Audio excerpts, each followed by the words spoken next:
So hey guys নমস্কাৰ সকলোকে। So আহিৰণ Sharma এখেতক হয়তো আপোনালোকে সকলোৱে চিনি পায়, আৰু যিসকলে চিনি নাপায় তেখেতসকলৰ কাৰণে কৈ দিওঁ যে এখেত এজন আছামিজ ইউটিউবাৰ হয় আৰু এখেতে ইউটিউবত ফানি ভিডিঅ'জ বা কমেডি ভিডিঅ'জ বনায়। আৰু বৰ্তমান এখেত আৰু এখেতৰ টীমে এখন অসমীয়া চিনেমা বনাবলৈ আগবাঢ়ি আহিছে। আৰু কেইবাদিনো আগতে তেখেতসকলৰ চেনেলত সেই আছামিজ ফিল্ম যোনখন চিনেমাৰ নাম হ'বলৈ গৈ আছে 29 কোটি, সেই চিনেমাখনৰ এটা এনাউন্সমেণ্ট টাইটেল ৰিলিজ কৰিছে। গতিকে আজিৰ এই ভিডিঅ'টোত সেই চিনেমাখনৰ ওপৰতে কথা পাতিম সেই এনাউন্সমেণ্ট ভিডিঅ'টোৰ ওপৰত। গতিকে আহক আজিৰ এই ভিডিঅ'টো আৰম্ভ কৰোঁ। চ' আহিৰণ শৰ্মা এখেত এজন ইউটিউবাৰ হয়, আৰু এজন ইউটিউবাৰৰ কাৰণে এখন চিনেমা বনোৱাটো বহুত সহজ কথা নহয়, কাৰণ ইউটিউব ভিডিঅ' বনাবৰ কাৰণে আপোনাৰ বহুত বেছি বাজেটৰ দৰকাৰ নাই।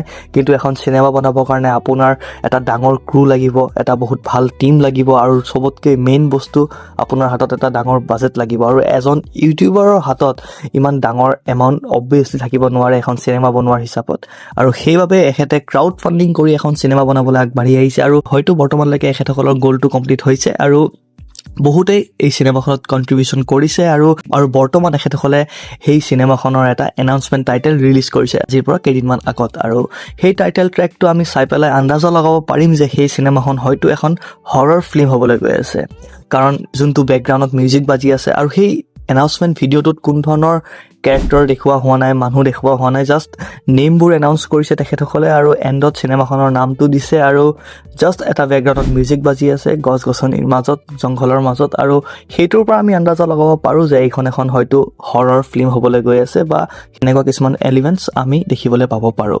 তাৰ বাদে এই চিনেমাখনত কেনেকুৱা ধৰণৰ কি হ'ব সেইবোৰ আমি চিনেমাখন ৰিলিজ হ'লেহে গম পাম, বা ট্ৰেইলাৰ টিজাৰ আহিলে আমি অলপমান বেছি আন্দাজা লগাব পাৰিম। আৰু এইখন চিনেমা হলত বা থিয়েটাৰত ৰিলিজ নহয়, এইখন চিনেমা তেখেতসকলে ইউটিউবত ফ্ৰী অফ কোৰ্চ ৰিলিজ কৰিব, আৰু যিহেতু ক্ৰাউড ফাণ্ড কৰি তেখেতসকলে বনাইছে, গতিকে এই চিনেমাখনৰ প্ৰডিউচাৰো বহুত হ'বলৈ গৈ আছে, আৰু এইখন এখন ফুল্লি ফিচাৰ্ড ফিল্ম হ'ব। গতিকে এই চিনেমাখনৰ লেন্থটো নিশ্চয় 2 ঘণ্টাৰ ওপৰত হ'ব। যোনটো এনাউন্সমেণ্ট টাইটেল ভিডিঅ', সেই ভিডিঅ'টো চাই পেলাই আপুনি আন্দাজা লগাব পাৰে যে এইখন এখন হৰৰ ফিল্ম হ'ব। কিন্তু আহিৰণ শৰ্মাৰ যোনটো এই চিনেমাখনৰ কাৰণে অফিচিয়েল পেজ বনোৱা হৈছে, সেই পেজটোত ক্লিয়াৰলি মেনশ্যন আছে যে এই চিনেমাখন এখন কমেডি থ্ৰিলাৰ হ'বলৈ গৈ আছে, মানে হৰৰ বুলি তেখেতসকলে লিখা নাই। গতিকে এইখন এখন হৰৰ ফিল্ম নহ'বও পাৰে, কিন্তু বেকগ্ৰাউণ্ড মিউজিক যেনেকৈ তেখেতসকলে দিছে আৰু থাম্বনেইলখন যেনেকুৱা হয়, এইখনতো হৰৰ ফিল্ম যেনেই লাগিছে। কিন্তু যদি এখন কমেডি থ্ৰিলাৰ হয়, কমেডি কৰাও বহুত বেছি টান হয় যদি আপুনি ভালকৈ নাজানে, কিন্তু আহিৰণৰ নিচিনা এজন ইউটিউবাৰৰ কাৰণে কমেডিটো বেছি টান কাম নহয়।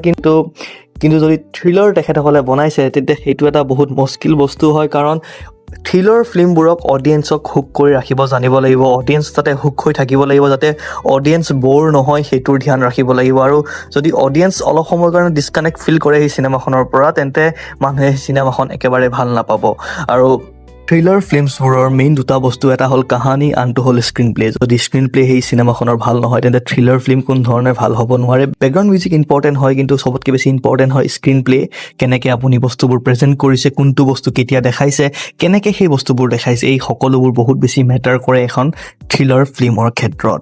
যদি থ্ৰিলাৰ ফিল্মছত অডিয়েঞ্চ হুক হৈ নাথাকে, তেন্তে একেবাৰে চিনেমাখন ভাল নালাগে চাই পেলাই। লাষ্টত গৈ পেলাই যদি অডিয়েঞ্চে আগৰ পৰাই প্ৰিডিক্ট কৰিব পৰা হৈ যায় যে ইয়াৰ পিছত এইটো হ'ব, ইয়াৰ পিছত এইটো হ'ব, তেন্তে অডিয়েঞ্চে সেইখন চিনেমা চাই পেলাই একেবাৰে ভাল নাপায়। আপুনি অডিয়েঞ্চক কনফিউজ কৰি ৰাখিব জানিব লাগিব, অডিয়েঞ্চক হুক কৰি ৰাখিব জানিব লাগিব, যাতে অডিয়েঞ্চে ভাবি থাকে যে নেক্সট কি হ'ব, যাতে অডিয়েঞ্চে প্ৰিডিক্ট কৰিব চেষ্টা কৰে, কিন্তু যাতে প্ৰিডিক্ট কৰিব নোৱাৰে, সেনেকুৱা টাইপকৈ কৰিব লাগিব।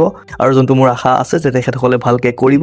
আৰু চিনেমাখনৰ নামৰ ভিতৰতো এটা ৰহস্য আছে যে 29 কোটি নামটো কিয় দিছে, 29 কোটি নামটোৰ দিয়াৰ আঁৰত কি ৰহস্য আছে, কিহৰ কাৰণে 29 কোটি আছে। নিশ্চয় কিবা নহয় কিবা এটা পইচাৰ লগত লেনদেন থকা চিনেমা হ'ব পাৰে বা নহ'বও পাৰে। এইটো জাষ্ট এটা মোৰ প্ৰিডিকশ্যন হয়, জাষ্ট এটা থিয়ৰী হয়। গতিকে চিনেমাখন কেতিয়া আহিব তেখেতসকলে এইটো ডেট ৰিভিল কৰা নাই এতিয়ালৈকে, জাষ্ট এনাউন্সমেণ্ট টাইটেলটো তেখেতসকলে ৰিলিজ কৰিছে, চিনেমাখনৰ টাইটেলটো তেখেতসকলে ৰিলিজ কৰিছে ইয়াৰ আগতে। আৰু চিনেমাখন ৰিলিজ হোৱাৰ আগতে নিশ্চয় আমি টিজাৰ ট্ৰেইলাৰ বহুতো দেখিবলৈ পাম, আৰু সেইবোৰৰ ওপৰত আমি কথা পাতিম। গতিকে আপুনি এই চিনেমাখনৰ কথা গম পাইছিল নে নাই, বা আপুনি এখেতসকলক ছাপোৰ্ট কৰিব নে নাই, মোক নিশ্চয় এবাৰ কমেণ্টত জনাব। ধন্যবাদ।